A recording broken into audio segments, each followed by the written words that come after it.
Monica Dugal isn't your typical finance expert. She's the founder of the Whole Health Plan and the architect of the Financial Bites Method, a system that turns financial chaos into clarity for founders. From bootstrap startups to scaling operations, she teaches entrepreneurs how to turn budgeting, investing, and risk management into tools for legacy building. If you've ever wondered how to pay yourself first and still scale profitably, Monica is the strategist you wish you met years ago. Is there a standard system that company owners can use to diagnose the financial health of their companies?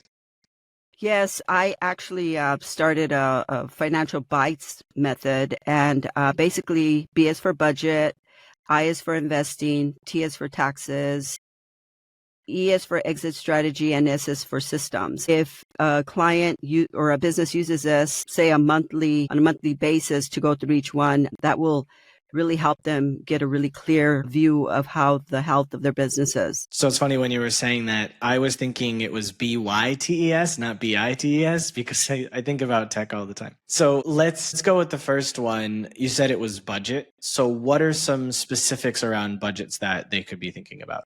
Yeah, that's a great question. So if you think about your budget, if you think about your budget as a CFO. So what does a CFO do?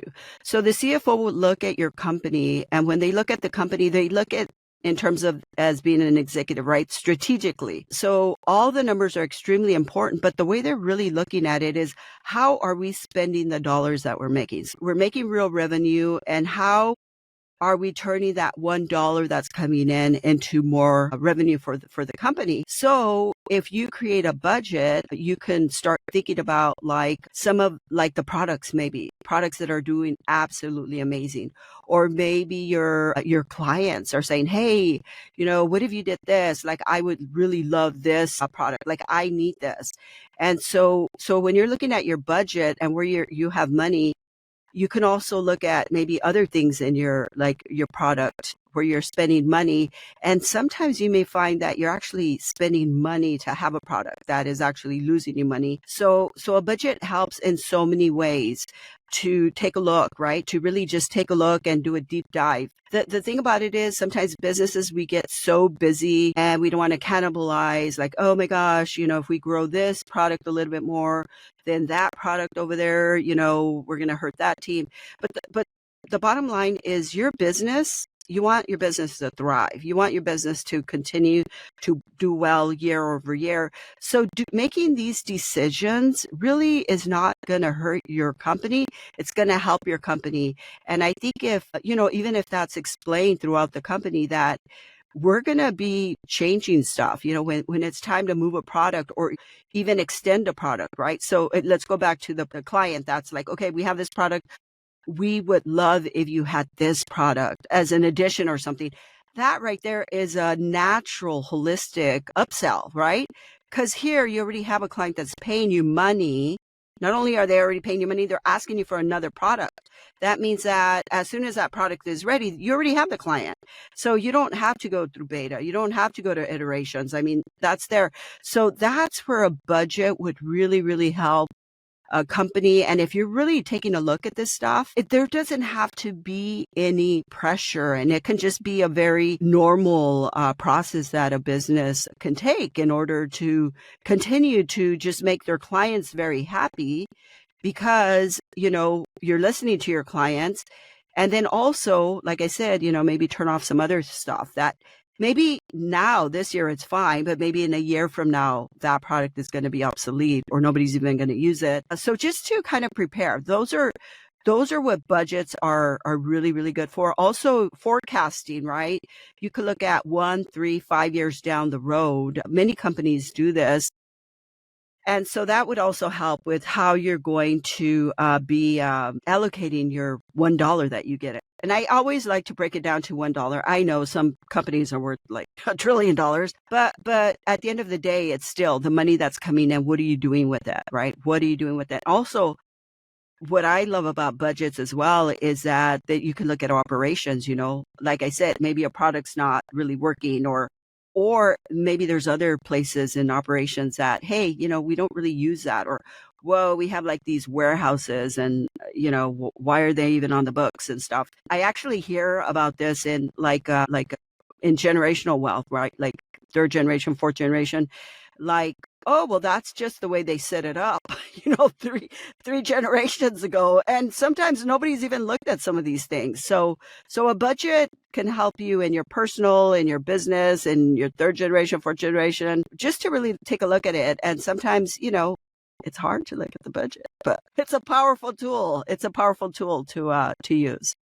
For a company that's just starting out or they're early in their life cycle, how can they establish their budget if they are starting from something that they don't really understand yet? Because you're talking about, 3-5 year forecasting, but I think a lot of companies that would be listening to this probably don't have enough information to be able to forecast. And even if they are, they're probably lying to themselves because the data doesn't mean anything. I love that question. And I'll tell you what, that's my sweet spot. And I'll tell you why. I'm a risk management. Before anything else, I do risk management. I know that before I was talking to you about like Microsoft, like these guys, they have a lot of cash and they were one of the only companies that did not lose their AAA rating. And that's just because they have so much cash, right? They can weather almost anything. So in light of that, they have a really great credit line. So what I want to tell you is, and this is actually an offering that I have for brand new companies, and I've actually have case studies with companies that have actually helped with this. So the reality, if you're going to like fund yourself, that's a different program than if you're going to get equity funding, VC funding, angel investing, right?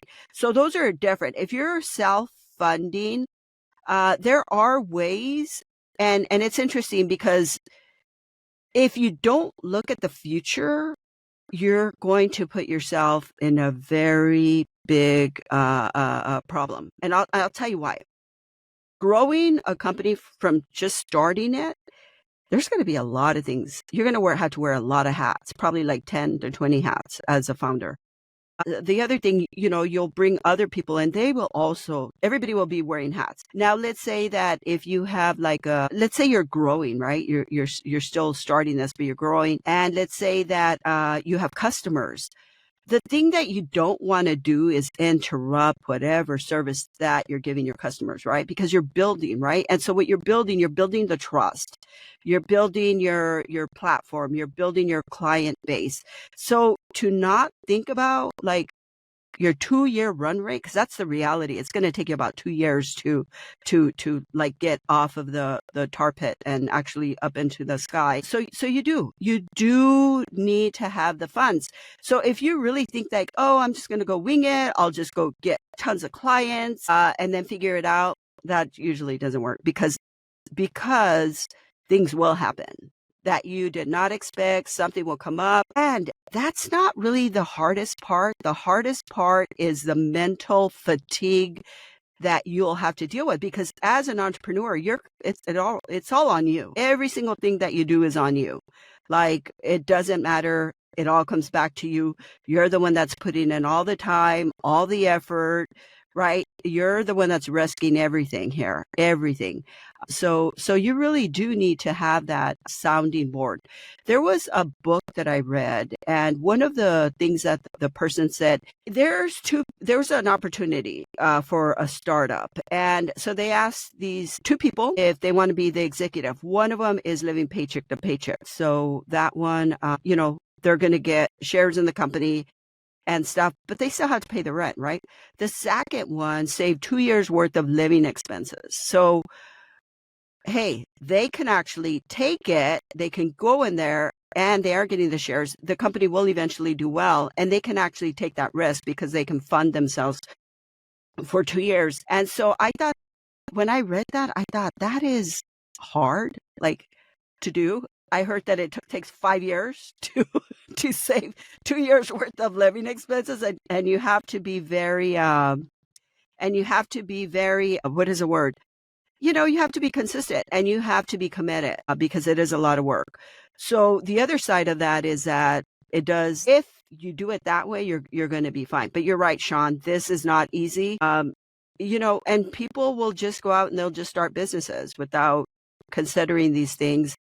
And it's just however the person wants to do it. But if you really want to be successful for the long run, you really have to think about these things. You really have to think about them. And have you heard of what's his name? There's this one person that talks about he actually sold a company for $1 billion, but he was talking about getting like equity, private equity or VC funding. And it takes a lot. They take a lot. Yeah, it's not something I want to be involved in anymore. I did it once and didn't see the success I thought I would see, and I learned my lesson from that. But I want to focus on the next letter. It's I. Tell us about that one. I love that one too. And that one's a really, really great one because if you think about it, I want to go back to, I'm going to use Microsoft as my case study because that's the one that if I could share something with people and you guys can run your companies like this, you can do really, really well for a really, really long time. Legacy. This is legacy building. So the I, if you look at your budget, you could look at your I. So let's say you're bringing in $1 again, right, from your real revenue. You could just, put it all back in the company. And that's one thing that unfortunately happens, especially to entrepreneurs, beginning entrepreneurs, and even a lot of people in the industry. They get like a business model from like venture capital or private equity, and then they think like, this is how we're supposed to do business. That's so far from the truth. And it's such a shame, I'll say. There's a guy that created a book. It's called Profit First. And in his book, he has this woman that is like crying to him, like she's had her business. It's very successful for 10 years, but she doesn't pay herself. And so then I'm like, that's the perfect example of venture capital, right? Venture capital is like, you built the company and then at the end you get the waterfall, you get tons of money. Well, people, if you're a small company, that's pretty much not going to happen. So you actually have to pay yourself. And that's what the whole book is about. It's like you're taking all the risk. You need to pay yourself. I think for the first, like the lowest number, you have to pay yourself 50%. So that means every dollar you pay yourself 50 cents. And that means that then you have to pay your taxes, of course, and you have to put it in your profit. And then you have your operations, which if you're an entrepreneur and you're just starting, you need to get that book, Profit First. Open the accounts, which are 5, and it's a pain, but it's so worth it because you don't even have to think about it. As the real revenue comes in, you put all of the money in the account. And really, the other thing that it helps you with operations. Because that's a place where we can like lose a lot of money. And really, if you really think about it, you could actually make a lot of money as well, right? You could keep a lot of your money. And so let's go back to your question then on investing, right? So if we talk about investing, then we can say like with our company, if we want to have some cash, as the dollar comes in, we could say, okay, we're going to put a certain percentage into like a money market account or whatever, right? It depends. You can talk to professionals about that or do your own research on it. But at the end of the day, what that means is that you can then have cash building from day one for your company. It sounds like, why would anybody want to do that? Just put all the money back in the company so it can grow really fast. But the reality of it is you will have the hiccups. You will have the things that come up that are they could derail you. And there is no reason to get derailed if you have these little, right, like this little investing account. Or even the profit first, it actually makes you have a profit account, which is amazing because you can use that at a party, or if something comes up, you have that money to also pay that. So I'm really big on that. Some people are like, oh my gosh, no, your dollar, it's losing like, 3% inflation every year. But think about it. If that's the case, but if your company's doing really well, you could be making like 10% return, 20% return, 30% return. So what is 30% return to 3% inflation? To have cash if something happens and you need it, to continue to go. Because the reality of it is you become successful. You do your thing, work hard, stay on top of your stuff. You're going to do well. You're going to do it. Like there's no magic to it. It's very, very practical. So I really like the Profit First book, and I tried to get one of the guys I invested in Canada to read it, and he's not so great on the reading side. So I just told him what I knew from the book, and I pushed him to open multiple accounts for the purpose of being able to separate the money coming in, because it's an extremely cash heavy business. And I wanted to make sure that there was a way for both of us to be able to take money off the table.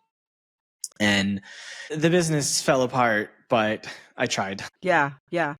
No, it sounds good. I don't know what the business was, but if it was cash heavy, right there for me, it sounds that already throws a lot of complexity Yeah. into the mix, right?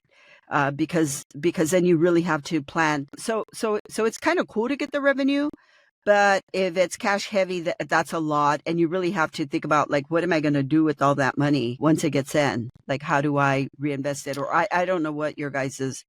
It was a business where he would buy products that had been returned to Walmart, to Amazon, etc. He would buy them in bulk.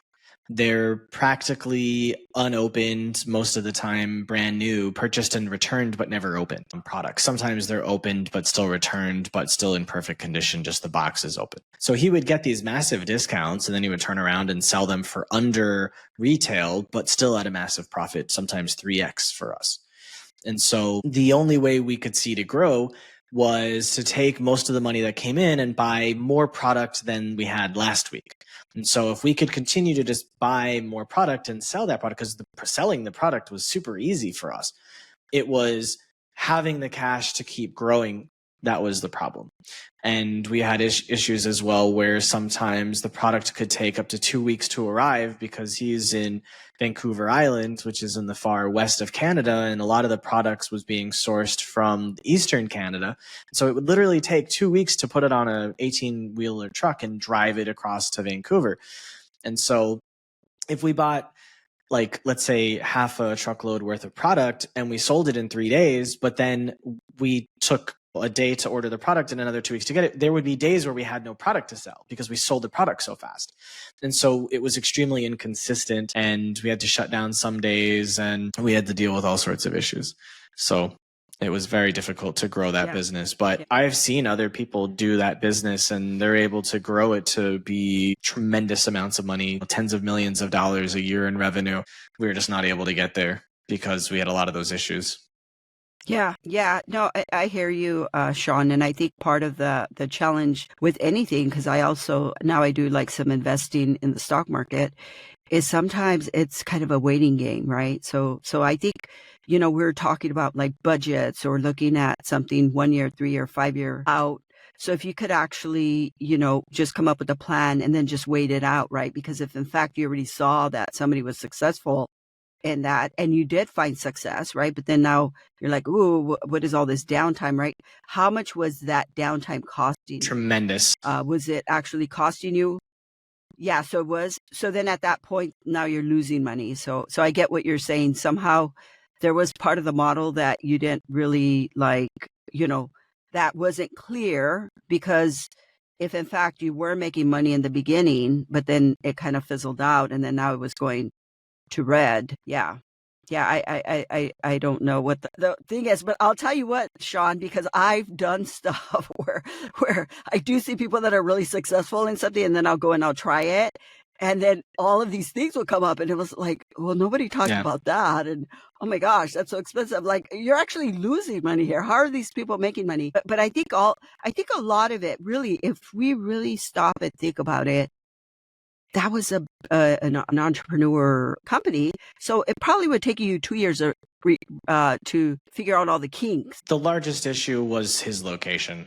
That's it. Just where he was is so remote. Selling everything else was perfectly fine. I'd like to get to what T is. Okay, so T is taxes. And that one's interesting because a lot of people, especially entrepreneurs, like I talk to solopreneurs even, and they're like, oh yeah, taxes. So if you do the profit first and you actually just put the tax account and just put all the taxes in there, you don't even have to worry about it. When it comes time to pay, then you deal with it. Taxes for me are very interesting because, like I said, right, if you're like third generation, fourth generation, in terms of inheritance or whatever, then that's pretty much all you're doing is taxes. But like an entrepreneur that's just starting out, right, they don't have that legacy and all of these things, but they do have to deal with taxes.